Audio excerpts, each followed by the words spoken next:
Single entry सबसे important topic, कुछ ना कुछ एग्जाम में जरूर आएगा। इसको हम ये भी कहते हैं अकाउंट्स फ्रॉम इनकम्प्लीट रिकॉर्ड्स। नाम ही अपना इंट्रोडक्शन है, सिंगल एंट्री, क्योंकि आपने पढ़ा होगा डुअल एंटिटी कॉन्सेप्ट। अकाउंट्स के अंदर हर डेबिट का क्रेडिट, हर क्रेडिट का डेबिट, नियम फॉलो करना मस्ट है, बिना इसके गुजारा नहीं। हर डेबिट का क्रेडिट, हर क्रेडिट का डेबिट, सिंगल एंट्री। तो क्या होता है कि कभी कभी कुछ ऑर्गेनाइजेशंस जो काफी छोटी होती हैं वो day to day entries record नहीं कर पाती, क्योंकि वो उतना खर्चा नहीं करना चाहती, उसके लिए अलग स्टाफ नहीं रखना चाहती। ठीक भी है, इसलिए इसको हम बोल देते हैं it is unsystematic way of recording, या ये कहिए कोई सिस्टम ही नहीं रिकॉर्ड बनाने का। ये केवल उतने ही रिकॉर्ड्स बनाते हैं जितने जरूरी होते हैं, जैसे कैश बुक बनानी। उससे क्या होगा, रिसीट और पेमेंट दोनों रिकॉर्ड हो जाएगी, कैश पे कंट्रोल हो जाएगा, डेटर्स क्रेडिटर्स की डिटेल मेंटेन कर ली ताकि लेन देन का हिसाब क्लियर हो जाए। पूरे रिकॉर्ड भी मेंटेन करते हैं जितनी जरूरत होती है, इसलिए इसको हम बोलते हैं अनसिस्टमैटिक और no system of maintaining records. इसलिए इसका नाम पड़ गया अकाउंट्स फ्रॉम इनकम्प्लीट रिकॉर्ड्स। तो मैंने यहां लिखा हुआ है, थोड़ी सी इसको समझाया है कि this system of accounting is followed by small organisation, छोटी organisation. It is a system where only the required accounting records are maintain. जैसे मैंने बोला कैश बुक मेंटेन कर ली, डेटर्स क्रेडिटर्स का हिसाब किताब मेंटेन कर लिया। Since full records are not maintain, therefore trial balance can not be obtained. पूरे रिकॉर्ड ही नहीं है तो ट्रायल बैलेंस नहीं बनेगा। और आपने तो अकाउंट्स में पढ़ा ही है, journal, ledger, trial balance, P&L, balance sheet. जब ट्रायल बैलेंस ही नहीं बनेगा तो P&L और बैलेंस शीट की तो बड़ी दिक्कत हो जाएगी, राइट। अब इसका ट्रीटमेंट क्या है, तरीका क्या है प्रॉफिट निकालने का? एक आदमी ने रिकॉर्ड नहीं मेंटेन किए तो क्या उसने क्राइम कर दिया? अब हम उसके प्रॉफिट ही नहीं निकालेंगे। बैंक के पास लोन लेने गया, बैंक वाले ने कहा भाई प्रॉफिट और बैलेंस शीट ले गया, वो नहीं ला पाएगा तो वो क्राइम हो गया उससे, उसको लोन भी नहीं मिलेगा, भूखा मार दोगे उसको, गोली मार दो बेचारे को। नहीं, वो रिकॉर्ड्स मेंटेन नहीं करे, कोई बात, उसका तोड़ है, बताइए क्या तोड़ है? हम हैं, चार्टर्ड अकाउंटेंट्स हैं, हमारे पास तरीका है प्रॉफिट निकालने का। तो इसके दो तरीके होते हैं प्रॉफिट निकालने के। एक होता है स्टेटमेंट ऑफ अफेयर्स मेथड, अंगूठा छाप मेथड, अंगूठा छाप मेथड। इस मेथड से आप ये तो बता दोगे प्रॉफिट क्या है, पर ये नहीं बता पाओगे सेल्स क्या है, परचेज क्या है, एक्सपेंसेस क्या है, ये नहीं बता पाओगे। प्रॉफिट ठीक बता दो, इसलिए इसका नाम प्यार से क्या रख दिया मैंने, अंगूठा छाप मेथड। यानी पूरी डिटेल नहीं देगा लेकिन रिजल्ट बता देगा। नहीं समझे? जैसे एग्जाम के मार्क्स नहीं आते 100 में से 92, किस क्वेश्चन में कितने आए ये नहीं पता चलते आप, लेकिन मार्क्स ठीक होते हैं। नहीं बात समझ? उसी तरह स्टेटमेंट ऑफ अफेयर्स मेथड। दूसरा मेथड कहलाता है कन्वर्जन मेथड। यह मेथड तब संभव होता है जब कैश बुक प्रॉपर मेंटेन हो। इसमें हम सिंगल एंट्री को डबल एंट्री में कन्वर्ट कर देते हैं, इसलिए इसका नाम क्या बना, कन्वर्जन मेथड। कन्वर्जन क्या इंप्लाई करता है, सिंगल टू डबल। क्या इंप्लाई करता है, सिंगल टू डबल। जब प्रॉपर ट्रायल बैलेंस बन जाता है फिर P&L बैलेंस शीट भी अच्छी से बन जाती है। समझ आ गए दोनों मेथड? अब बात करेंगे पहले method, statement of affairs method. This is a crude मतलब कच्चा, पक्का मेथड नहीं है, कच्चा method. This is a crude method of determining profits. यहां प्रॉफिट तो निकालते हैं पर कच्चे तरीके से। This method tells us how much profits have been earned but does not give details of income and expenses. ये तो बता देगा प्रॉफिट कितना कमाया, पर ये नहीं बता सकता भाईजान कि क्या सेल है, क्या परचेज है, क्या खर्चे हैं, उसकी डिटेल नहीं देगा, तो प्रॉफिट सही बता देगा। इसलिए अंगूठा छाप मेथड कहा मैंने, इसलिए क्रूड मेथड कहा, कच्चा मेथड। अब प्रश्न उठता है इसके स्टेप्स क्या है। आइए मैं आपको देसी भाषा में समझाता हूं, फिर ये स्टेप पढ़ाऊंगा, आपको बहुत आनंद आएगा। देखिए एग्जाम्पल से बनाता हूं, आपको बड़ा अच्छा लगेगा। ये है हमारा राम, खुशी की बात है, इसका बेटा विदेश जा रहा है पढ़ाई के लिए। इसका छोटा व्यापार है पर कमाई अच्छी है, रिकॉर्ड्स नहीं मेंटेन की। एम्बेसी वाले कह रहे हैं पापा की P&L बैलेंस शीट लाओ, देखे तो सही तुम्हारे पापा तुम्हें स्पॉन्सर कर भी पाएंगे कि नहीं पाएंगे। आज विदेश भेज देंगे, कल कहेंगे पैसे ही नहीं। कोई रिकॉर्ड नहीं मेंटेन की हो, किसके पास जाएगा? सीए कि सर कुछ करिए ना, हम कहेंगे करते हैं भाई करते हैं। हम क्या करेंगे, इसकी 2 बैलेंस शीट बनाएंगे और एक ही कॉलम में बना लेंगे ताकि थोड़ा सा टाइम बच जाए। अब ये हमारा क्लाइंट हो गया, राइट। हम चल रहे हैं 2012-13 में, अभी 2013 खत्म किया ना, पता होना चाहिए आपको।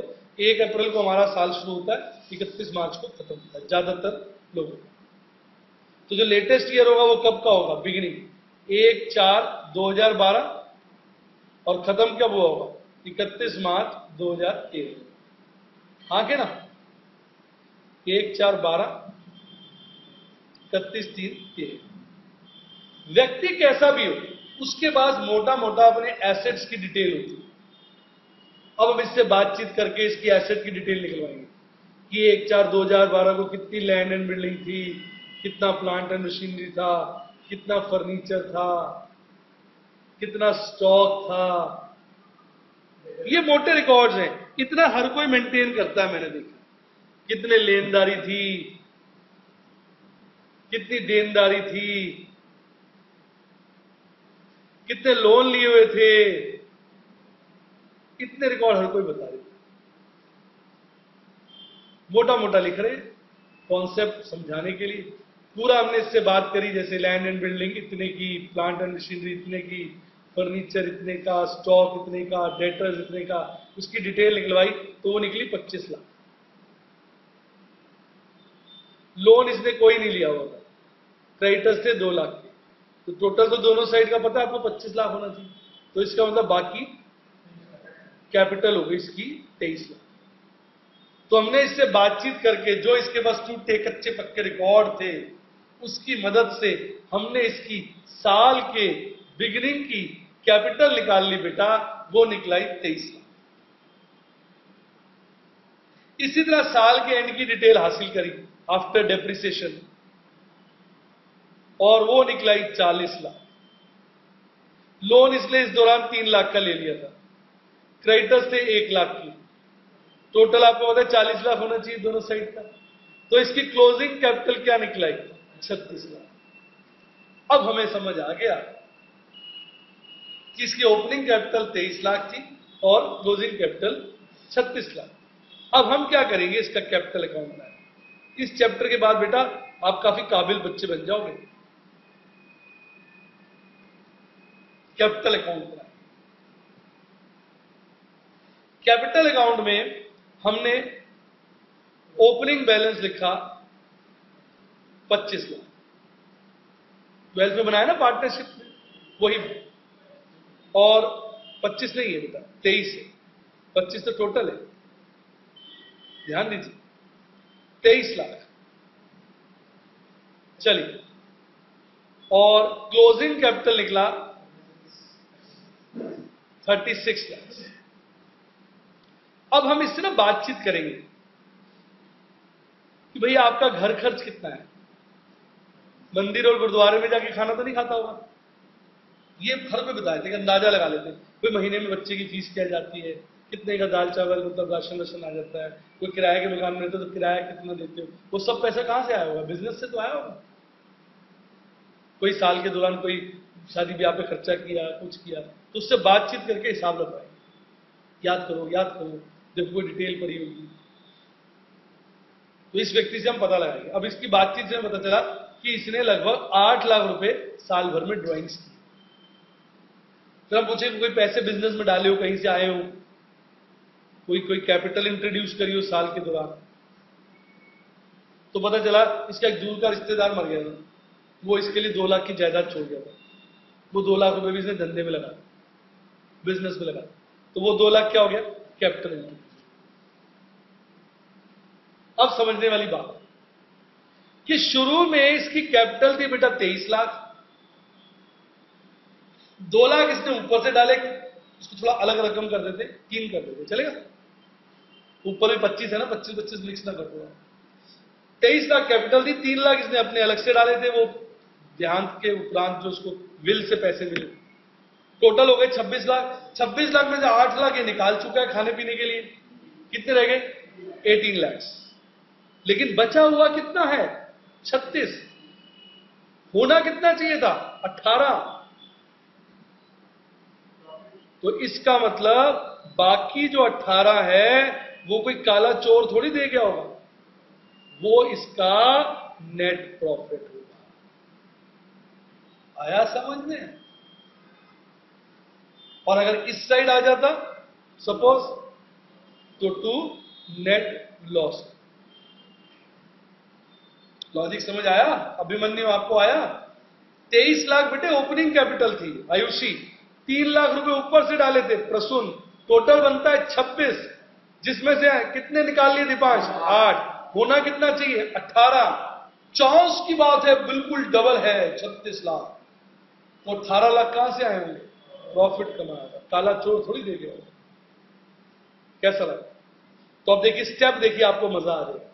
Prepare opening balance sheet to determine opening capital, निकाला फर्स्ट स्टेप। कैसा लग रहा है? एक एक चीज आपको समझ में आएगी। Prepare closing balance sheet to determine closing capital, कैसा लग रहा है? Second step clear? हमने कॉलमनर इसलिए बना ली कि टाइम बचे, नहीं तो 2 बैलेंस शीट ऊपर नीचे बनाते तो देखिए साफ टाइम खर्च।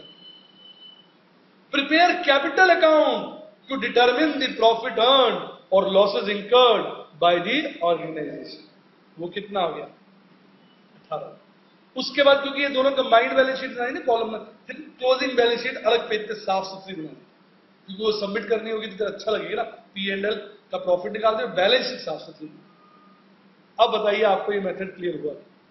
Fourth step, prepare final closing balance sheet, जो मैं बना नहीं रहा हूं, ये बनानी भी तभी है जब क्वेश्चन में उसने कहा। अगर उसने सिर्फ कहा ना प्रॉफिट निकाल दो, तो आपने प्रॉफिट 18 लाख निकाल के खत्म कर दिया।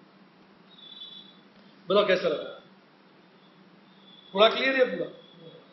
थीम समझ में आ गई? ये है बेटा सिंगल एंट्री। अब हम बता तो सकते हैं हमारे राम बाबू, राम जो आए थे लेने लोग, राम बाबू 18 लाख रुपया कमाया है, पर ये नहीं बता सकते राम बाबू की सेल क्या थी, राम बाबू की परचेज क्या थी, राम बाबू के एक्सपेंस क्या थे, राम बाबू ने कहां क्या खर्च किया, ये नहीं बता सकते। क्या बता सकते हैं, क्यों नहीं बता सकते? क्या कमाया 18 लाख, क्यों और कैसे कमाया, ये नहीं बता सकते। ये है statement of affairs method. Actually balance sheet को स्टेटमेंट ऑफ अफेयर्स भी कहते हैं, तो इसलिए बैलेंस शीट मेथड कह लो या स्टेटमेंट ऑफ अफेयर्स एक ही बात। कैसा लगा? श्योर? अब इसमें ये मैंने वही स्टेप जो भी करके दिखाया, ब्लैंक फॉर्मेट दिखा दिया। यहां मैंने ये बताने की कोशिश की है कि यहां से ओपनिंग कैपिटल आ जाएगा फर्स्ट, और यहां से क्या आ जाएगा, क्लोजिंग। वही जो मैंने अभी आपको प्रैक्टिकली क्वेश्चन करके दिखा दिया था। फिर मैंने कहा था कैपिटल अकाउंट बना दो, जो बात बताई अभी, opening capital, capital introduced, drawings, capital निकाल लिया, कोई ड्राइंग्स काइंड में वो ले लो, क्लोजिंग कैपिटल, इधर बैलेंस आ गया लॉस, इधर बैलेंस आ गया प्रॉफिट। जो मैंने अभी अपना एग्जांपल लेके आपको पूरा समझाया।